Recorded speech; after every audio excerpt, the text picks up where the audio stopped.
khona bese uyabuka. Amen. Amen. And so we find that in New Living Translation, which after Lot had gone, the Lord said to Abraham, look as far as you can see in every direction, north and south, east and west. I am giving all this land as far as you can see. I am giving all this land as far as you can see to you and your descendants as a permanent possession. Amen. Let's go to Mark chapter 8, verse 22, see 25. Masinyane. Verse 22. Bafika Bethsaida. Verse 22. Bafika eBethsaida basebeletha kuyimpumputhe bamncenga ukuba ayiphathe. Verse 23. Wayibamba impumputhe ngesandla wayiholela ngaphandle komuzi wafela amathe emehlweni ayo wabeka izandla phezu kwayo wayibuza ukuthi ubona utho na. Yabheka yathi ngibona abantu ngibabona behamba kungathi izihlahla. Khona waphinda wabeka izandla phezu kwamehlo ayo yabhekisisa yasinda yabonisisa konke. And they came to Bethsaida. I'm reading with ESV. And they came to Bethsaida, and some people brought to him a blind man and begged him to touch him. And he took the blind man by the hand and led him out of the village. And when he had spit on his eyes and laid his hands on him, he asked him, do you see anything? And he looked up and said, I see people, but they look like trees walking. Then Jesus laid his hands on his eyes again, and he opened his eyes. His sight was restored, and he saw everything clearly. Baba izwi lakho leli liyaphila, sisize ngalo namhlanje ngegama lika Kristu Jesu. Ibandla lonke lithi amen. Amen. Le manje sikhuluma ngento ethi amandla okubona. Very briefly, bazalwane, amandla okubona, the power of seeing. You might want to put kuma brackets when obalayo ukuthi the power of vision, the power of vision. Amen. Namhlanje kukhulunywa one of izinto engizinakile ebandleni lika Kristu ukuthi siyakusaba ukukhuluma ngemali. Are we together, bazalwane? One of the things enginakile ebandleni, we do not mind ukukhuluma ngamadimoni. We do not mind ukukhuluma ngabathakathi. We do not mind ukukhuluma ngeengelosi. We do not mind ukukhuluma ngayonke into. Amen. But when it comes to ukukhuluma ngento yemali, incebo, wealth, prosperity, financial prosperity, siba very uncomfortable. Siba very uncomfortable lesotweni kakhulu. Amen. And until sishintsha iperspective yethu, until sishintsha indlela esibuka ngayo indaba yemali, we will never really get to experience into yokuba nayo. Amen. Nyazi ukuthi one of the things which Jesus akhuluma ngazo kakhulu, it was prayer, it was fasting, and it was money in his preachings. And we have chosen to talk about every other thing except money. And I'm here to tell you ukuthi there's ngifuna ukudlala ngakusi message yami futhi le. But ngifuna ukuthi sithi ucabanga a bit differently. Amen. Because as long as we are uncomfortable nemali, money will be uncomfortable nathi. Amen. As long as nje usese uncomfortable ngemali, money will also be uncomfortable nawe. Let me tell you, izwi kwincwadi kaMshumayeli lithi imali is a solution yezinto zonke. Uthi kulo Mshumayeli imali iyimpendulo yakho konke. Okusho imali akufanele ibe anything else except impendulo. Okusho imali kufanele ibe instrument esisebenzisayo. Akufanele sibe attached emotionally nemali. Are we together, bazalwane? Yes, I'm driving and I'm thinking. I think when Metro they were talking about the scriptures that Abraham's of sacrifice. And as I'm listening, kufika into kini ethi uNkulunkulu will always ask, uNkulunkulu will always challenge you kulento attached kuyo. And as long as kukhona izinto ongakwazi kuyibeka kwi-altar for uNkulunkulu usesenkingeni. Uyazi ukuthi wena makuza entweni yokunikela kuba buhlungu inhliziyo is because you are attached to it. The reason makhuluma nje ngento yemali ngomnikelo kube buhlungu inhliziyo is because you are still attached to imali. Are we together, bazalwane? Abraham was attached to his only child. Amen. Lingakho uNkulunkulu wathi yena lo yedwa mlethe kimi. Because if there's anything ongakwazi kuyini uNkulunkulu ngenhliziyo emhlophe, you are still in trouble because uNkulunkulu will always challenge you kuleyo nto. Are we together, bazalwane? Ngifuna ukuthi as ngizosho lento in few minutes ukuthi then if we are going to experience financial prosperity as a nation, we have to change indlela esibuka ngayo indaba yemali.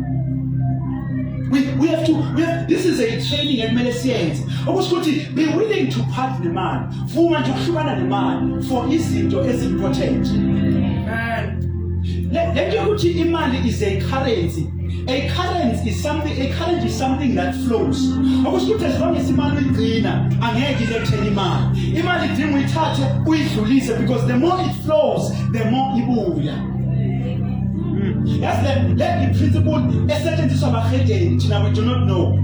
Abahedeni they are wonke ama-foundations oyakhela emalokishini kuma-townships abantu abakhipha imali to fund lezo zinto abantu abangakhoyo. And the more they keep the member told. But thina izwe lithi sinikiwe imfihlakalo, we are not the one who are exercising. Ithi ngisho lento izohlala phansi. As long as usagodlile and ugodlele uNkulunkulu, you will never receive. So ngifuna sichange indlela esibuka ngayo imali. Ngifuna sichange indlela esibuka ngayo imali. And ngifuna uyijwayele into angithi ba misquote iscripture bethi imali isimpande yesono. Akusilo izwe lishoyo. Izwi lithi uthando lemali. Okusukuthi masuthatha inhliziyo yakho uyibeke emalini, okusukuthi usungenza noma yini ukuthi uthole imali, then you are in trouble because uzongena esonweni anytime soon. But if you understand ukuthi imali is just a tool to make life easy and to serve uNkulunkulu, money becomes your friend. Amen. Asibe comfortable sizanele ngemali. Iba comfortable. Ungathi sethe maqala ukukhuluma ngemali uswathe because you are saying ngemali I am not ready ukuba nawe. Ngizwe nyazi ukuthi ayikho lula but ngizwe for your own good you will never prosper financially until you fix a relationship yakho nemali. Uzothandaza la uguqe la sikubeka izandla uzube nempandla kuze kuphela amadolo uguqela imali. But as long as when iperspective yakhe indlela yokubuka ngayo imali ingakashintshi, you will always wozoxosha imali kuwe. Are we together, bazalwane? Amen. Sihamba sonke ngibazalwane. But ke ngila njengoba ngiqala ngalento yokubuka imali because namhlanje sithi business Sunday and everything ezokhulunywa la is to help us as a church to grow and prosper financially because you have not prospered awukakabi successful if only into ebambile ukuthi ngisindisiwe. Yabona ngomethi noma ngqoma nikiniki ikhona ingubo akusiyona yasezwini ningayicula nje ngoba isanda kamnandi bathi ogogo sakhula ngayo akusiyona bazalwane. We are meant uthi John Mayibali, I hope you prosper in all things. Ukuthi we are supposed to prosper spiritually, we are supposed to prosper mentally, we are supposed to prosper in our body, we have to be healthy, we are supposed to prosper in the relationships as now, we are supposed to prosper financially. Because ungahlanga yini la but nje sathana vela alethi igama lomuntu omkweledayo uphume emoyeni. Why? Because as long as usekhona la oshoda khona usathana will always be around leyo nto leyo. Bakhona abazalwane who are struggling ngama debts, bayakholwa bayamthanda uNkulunkulu bayakholwa nesilalo but they are struggling ngama debts. They are struggling ngama debts. What is it? It's because they have still not exercised the principles of how to deal with money in the kingdom of God. And you have to prosper kuzo zonke lezi zinto. lento ukuthi sizohamba etradini zegold ezulwini akunayitoro ezulwini uzoyenzani imali ezulwini akunayitoro ezulwini akunayimoto ezulwini you have to enjoy these things khona la are we together but ngifuna sibuye lento yokulona 10 minutes nkosikazi lento yokubuka lento eshokubuka let's Pastor Tati I've preached kule scriptures ka Genesis chapter 11 lesisa sokwakhiwa kombosho izwi la izwi verse ukuthi lithi labantu under leadership ka Nimrod lithi Nimrod Kush wa organize isizwe sonke wa share nabo a vision lokuthi asizakhele a tower kanye necity amen ezulwini ukuze amagama ethu abe greater ukuze singagcwali umhlaba wonke he shared a vision nabo and kuba ngathi they caught it Mr. Bamusa bayibamba ivision lithi la wathi bathi labantu ku verse 4 bathi come asize let us build ourselves a city and a tower with its top in the heavens and let us make a name for ourselves but lest we be dispersed over the face of the earth mama this is what uNkulunkulu uthini what uNkulunkulu and the Lord came down to see the city and the tower which the children of men had built.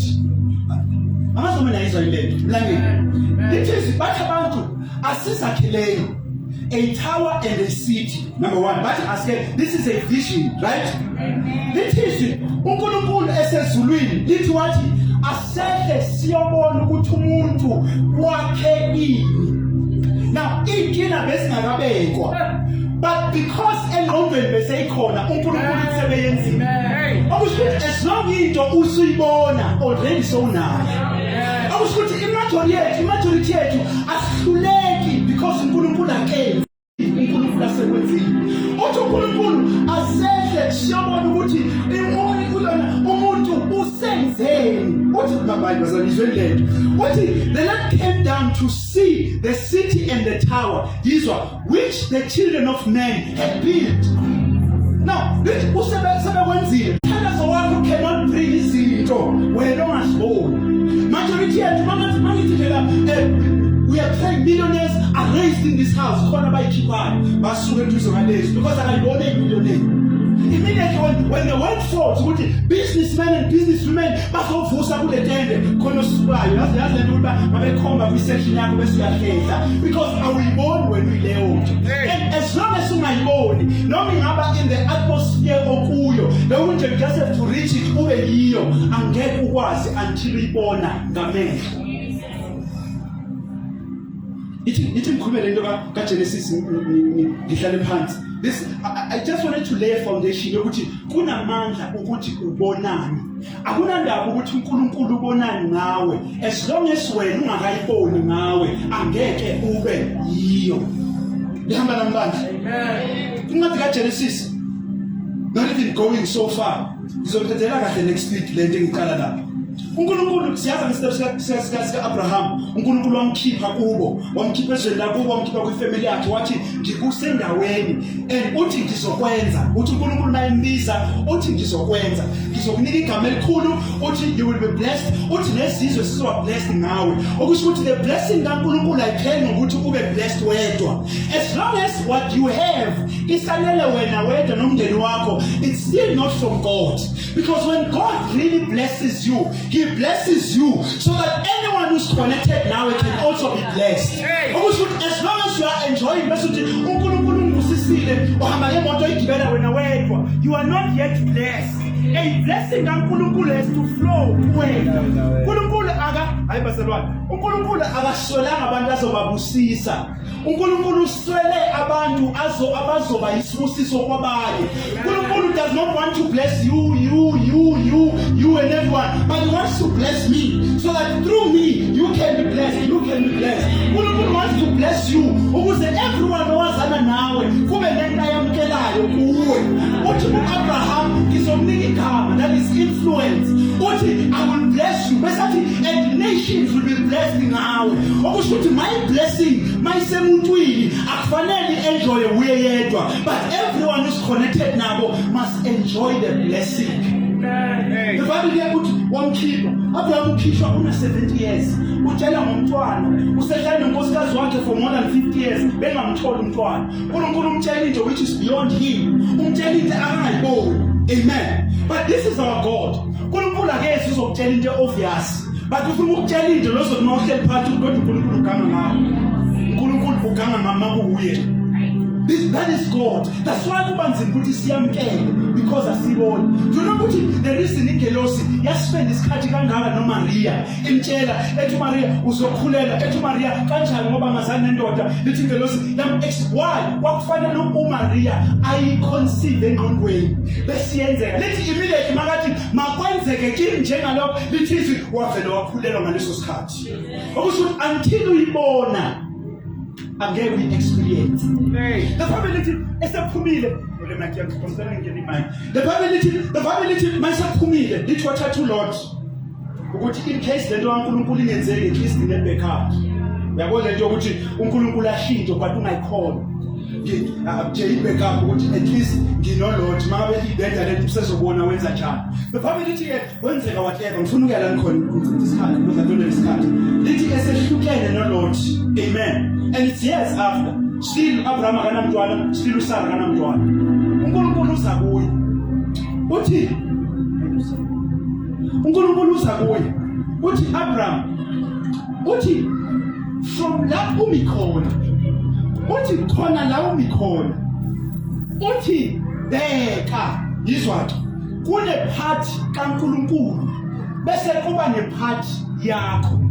Uthi bheka likunikile lonke lelizwe. Number 1 uthi la umekhona bheka.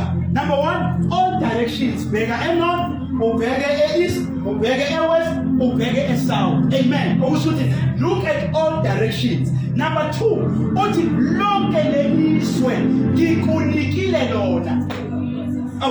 Bekuzomnandi sisikhethi if bekuthiwe nje ngikunikile lona iphelela ku full stop iqhubeka indaba.